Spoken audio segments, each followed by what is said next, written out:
and we'll just knock it out in person. And then I was like, oh, the game's at 9 p.m. Never mind. So, Josh, that's um, the worst idea.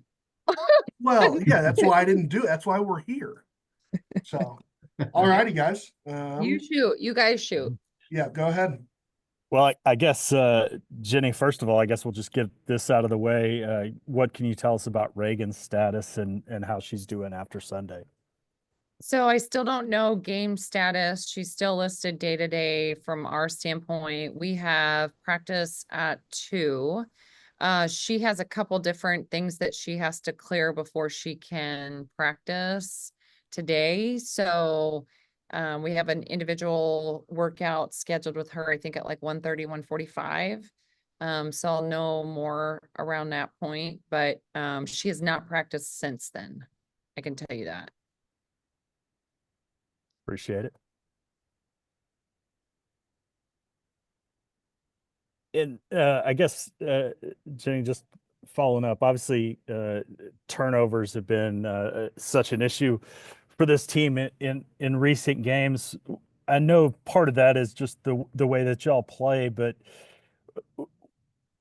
what have you done, or what can you do to try to, minimize that impact, especially, again, with the style that you want to play, and with players who are, for the most part, pretty experienced and have generally made decent decisions. Yeah. Well, I think from a pace standpoint, that's the problem is that's not really where our turnovers are coming from. That's an easy answer to say, okay, if we keep trying to throw a full court pass and it's not there, you have a couple of those that we need to eliminate. The ones that we have to continue working on and find multiple ways to look on is our post passing, our interior passing of when to do it. I think we've really been exposed as of late, our indecisiveness on when to pass it. Sometimes we just miss it completely and we don't get it to our post. We've got to be bigger targets inside. And it's not just Reagan. But obviously, Reagan's a huge piece in terms of that. We've got to be able to get it to her hands and get it to her target. So she's got to be able to get a little bit bigger target. And we need to be better passers, and we've got to pass right away. Because the second you think about it, we're playing against players that are too good. They can steal that. And you're playing against game plans that are too good that they might have 2 people in there. So your margin of error is really small. We've got to continue to work on that. The ones that we really have to get rid of are we're careless in our reading when we're reading back cuts, or we're averaging way too many offensive fouls a game. So some of that is our positioning, some of that is unfortunate, some of that has to do with the officiating crew, and you got to adjust faster. So that's one of the things that especially experienced teams, we've got to adjust to our officiating crews faster, because we're fouling at an astronomical rate too. So we're turning it over. We're putting people on the free throw line way too much. Those are areas that are, I don't know if I should call it low hanging fruit, because otherwise it'd be really easy to get rid of, but they're really glaring, easy focal points that we have to start to make those adjustments. So the post passing, we got to get used to. And then we just have to get rid of the careless back cuts when they're clearly not there. We can't just keep trying to make them happen. So I don't know if I necessarily answered your question, but we've just got to get sharper. And that obviously starts with coaches, and you want to let them free play a little bit. And at the same time, we got to start to turn it a little bit more, because it's already the middle of January. Appreciate it, Jenny. And yeah, you answered my question. Sorry. Very detailed. Hey, Jenny, I wanted to ask you, we saw the big deficit wins early in the season, but you've had a lot of late game situations this past month. Can you talk about how the team has handled that, improved? What would you like to see better, or are you happy with what late game situations you guys are applying to that? It depends on the game. that we're talking. No, I feel like in terms of our management, other than Mississippi State, you know, we had a couple possessions here and there, but I will say we're never out of a game because of it. And so that's something that, and you can go back years and years for that. I mean, since I've been here, and we're not out of games, even when it seems a little bit impossible to come back in, we're not out of it, because I do think they have that belief. And you know, that's also part of why I don't call a lot of timeouts, so that you can manage it a little bit different at the end of the game. But I was a little disappointed defensively in our end of game at Mississippi State for sure. And I'd like our fourth quarters overall to be better. So not just end a game last minute or two in terms of managing, but our fourth quarters have to be better. We have to be a little bit sharper on both ends. We're putting teams on the free throw line way too much, and they're shooting a high percentage. And conversely, we're not converting in those fourth quarter opportunities like we're capable of being able to do. So some of that's your conditioning, some of that's your focus, some of that's, you know, who knows, it could be your opponent too.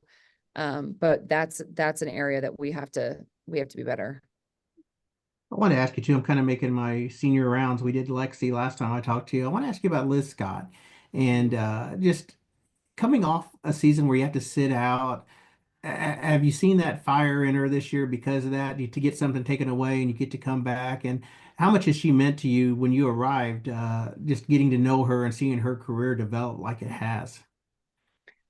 Well, Liz, you know, she's faced so much adversity, obviously from an injury standpoint.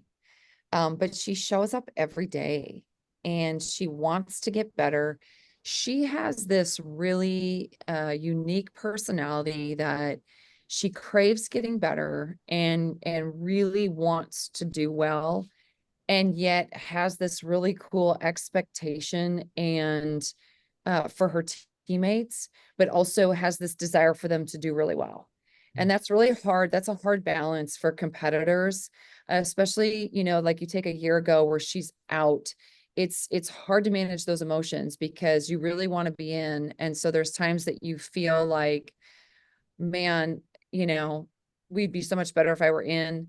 And you have to manage, oh my gosh, we still won without me. That's hard. It's really challenging for a young person to manage. It's hard enough for me to you know, to go through that. To then this year finding her way back on the floor, and then adding Reagan to that mix, and finding what is it that she's really, really good at. And I think she understands when she simplifies the game, she's really good, but she's the first one to be like, Skylar, you needed to shoot that, even if she's open, you know, or she builds, you know, she just builds other people up and she can see the best in other people. She's the one who's constantly all over Landry every day.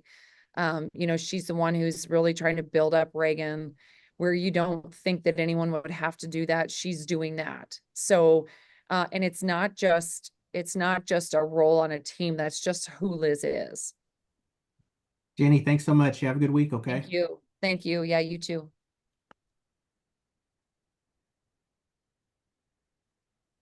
Jen, two games ago, Zaya played 4 minutes and Renee Scott got the majority, and Renee's beginning to come on. But I was just curious about that coaching move, or was she sick, or was that a coaching move, or what's going on there? Well, quite honestly, there have been a few games where Zaya's been in some foul trouble.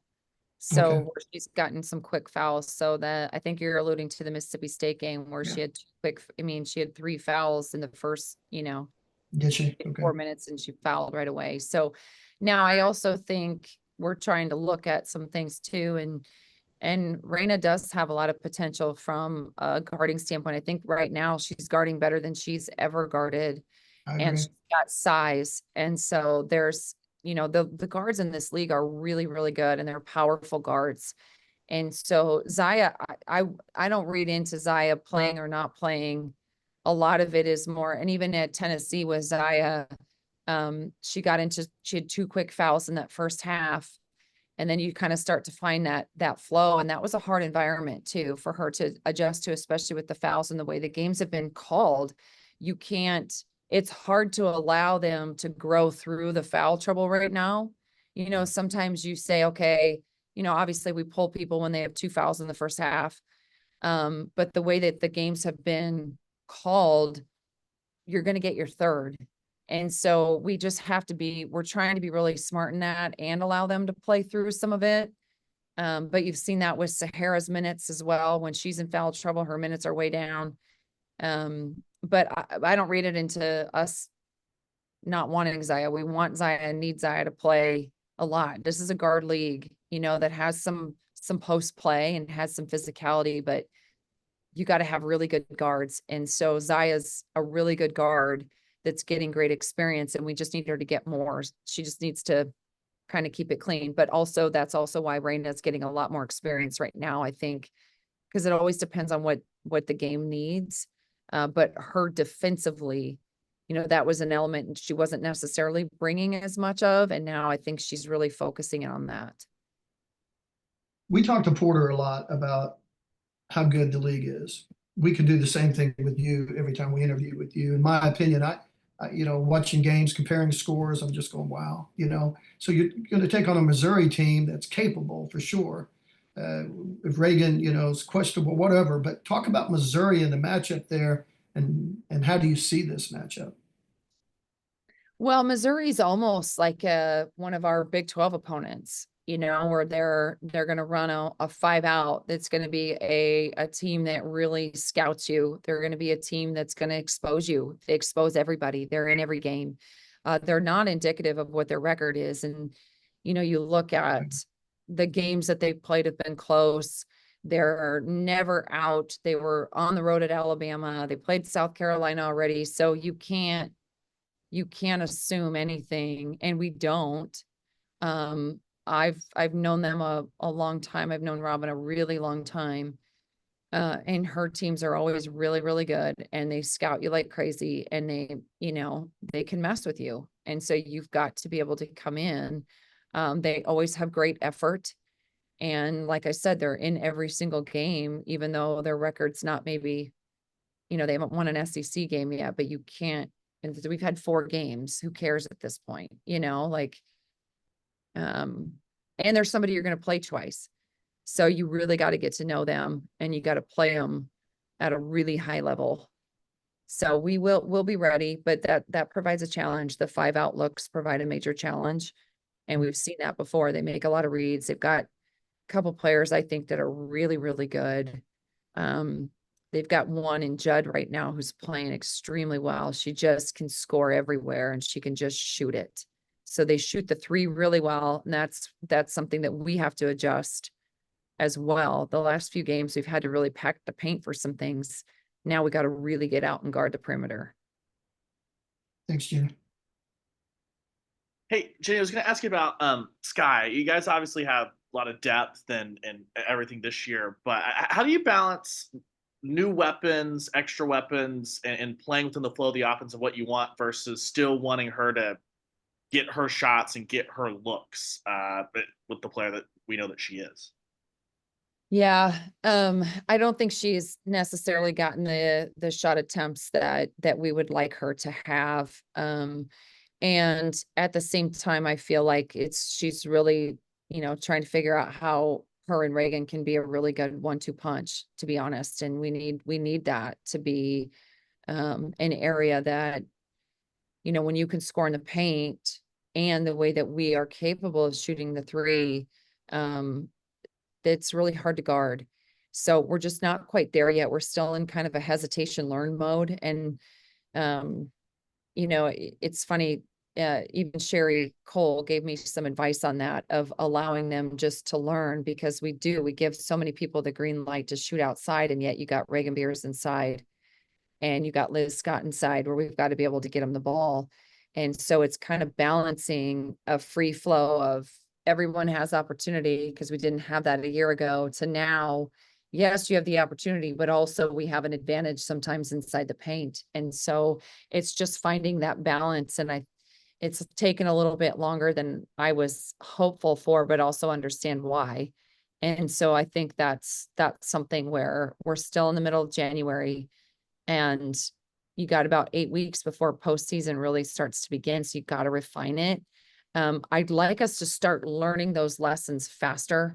And that's Sky too. We need Skylar, and we need her to rebound the ball like she is capable. We need her to, let it fly like she's capable, and yet being able to pick apart what she's so good at is 2-on-2 games.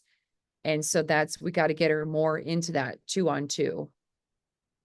When you look at some of we've talked various post games about like having looks that players have passed up that you'd like them to take. Is that you need to get her more looks, or is she sometimes getting in positions that she herself still needs to be more aggressive and kind of tap into last year's aggression a little bit? I think it's too easy to say it's one or the other. It's obviously a combination of both, but I think there's opportunities, especially in the special situations where we're trying to go to her first and her first thoughts pass. And then there's times where, she's just trying to navigate that. I don't know why. I mean, and we'll talk about it. We have all the confidence in the world in her, and there's a couple shots and, in games where you're like, man, that's usually money for her. I don't worry about those. I know it's coming back. Like, I know those are the ones. The games that I worry about are the games where she stops shooting. We need her to shoot the ball. Because she's got ice in her veins. She makes plays that she's not supposed to make. And so she's navigating that. Now, I will say defensively, she's light years ahead of where she's ever been. So I think that's been a huge focal point for her. So I don't ever worry about whether or not the offense comes. But we got to get her in that mindset of being able to get more of those shot attempts. And some of it is she's got to hunt for some of it because of the way that we play, because we don't play call a lot, where she can be a little bit more assertive. But I also think it's still her and Reagan really trying to figure that out. Thanks. Coach, you mentioned that Reagan hasn't practiced just yet with her injury and things like that. But so how can you give some insight on how that affects a team trying to prepare for a tough schedule ahead, and you don't have your big centerpiece and things like that in the painted area on offense and defense and stuff like that? Well, I think that's also why we've struggled a little bit. We were missing her for about a 6-week period in September, October as well. And so you can see we're a little bit delayed in understanding, should we shoot or should we pass, and the positioning of how we do it. So obviously it does impact just an offensive flow, especially. But I also feel like our team is one that, we've always figured it out. We'll always be resilient. We'll always understand what we need to do and how we need to do it. It just doesn't always look pretty. We'll figure it out though. And so I think it impacts you because of passing practice, right? It's hard to practice that when you're not in there. And at the same time, it's hard to practice that if you don't know if you're going to have her in the next day. It's a challenge. But we also play, 10 to 20 minutes a game without her. So we have plenty of practice without her. So I guess, yeah, it's not ideal. If, it's never ideal, but also you have to figure it out. So I don't know if we'll even know today if she'll be able to play tomorrow. That's where we're at. So I don't even know if it's a 50-50. I think there's a lot that has to happen before we can even get that answer, but we'll do whatever we can possibly do today and be prepared for tomorrow. Mm-hmm.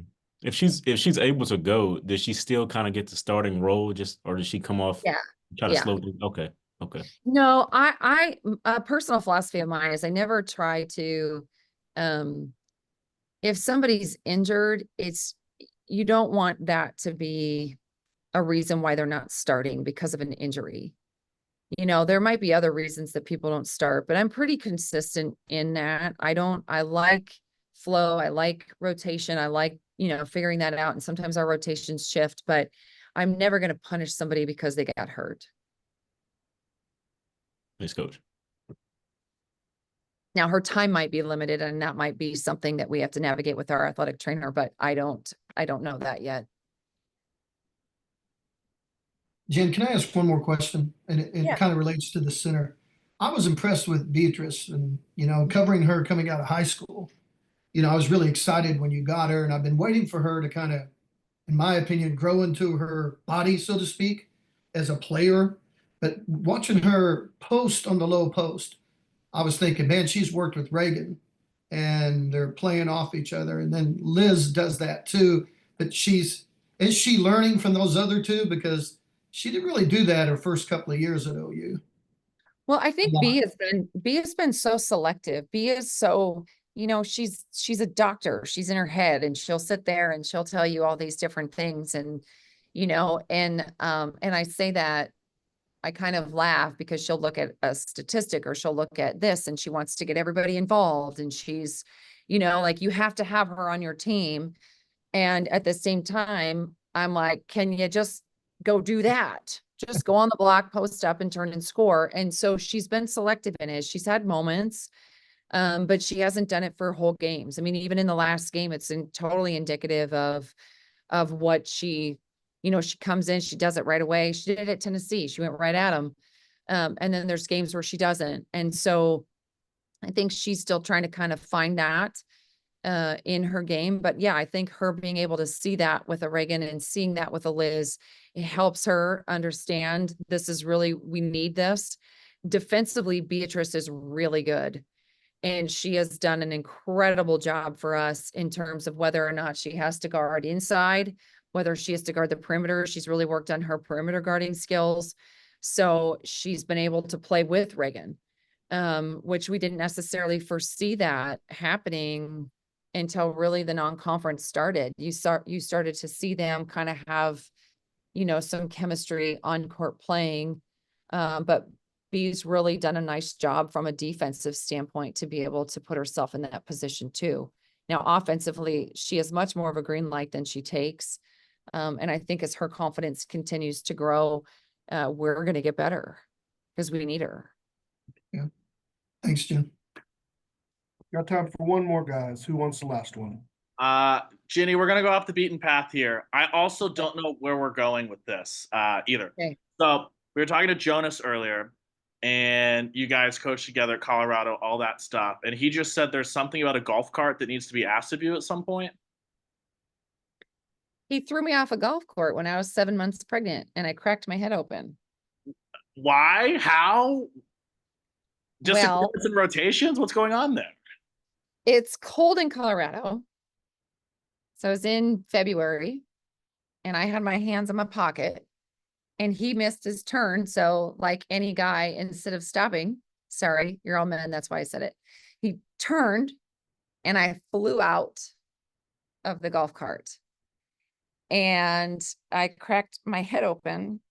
Now I'm going into way too much detail. So it's the back of my head. And so it's small world of it. Our orthopedic doctor was our doctor when I was a player at Iowa. So I knew her. And so I called her and I was like, okay, I think I might need stitches because like my hair is like seeping. So she came in, she stitched me up. Now I still have a scar because it was an orthopedic doctor doing it. Right. And so anyway, I remember it was our pink game because I had a pink t-shirt on because like, it was literally like there was blood coming down the back of and I coached the game. Nobody even knew. And I should not have. So these aren't necessarily pride points, but so then after the game, yeah, I had to kind of go take care of the rest of it. But I know Jonas went up to my husband because I didn't have time to call him because I'm like, doing all this stuff. And he's like, I'm so sorry about the accident. My husband's like, what the hell? Like, what?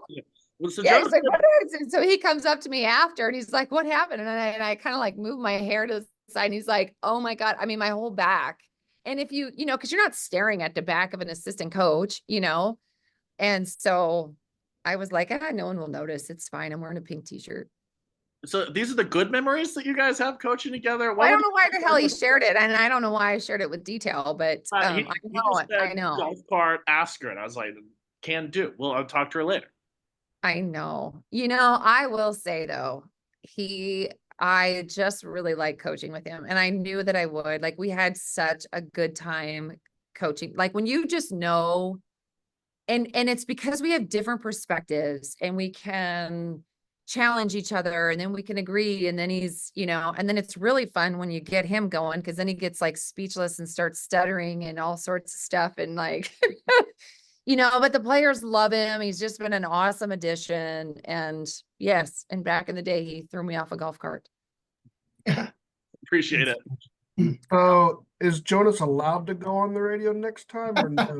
Jenny? Right? I know. I'm like, oh my gosh, okay. But at least he didn't share all those details. So Right. He left it for and you. I think my son's fine, but he is awkward and 12. So I don't know.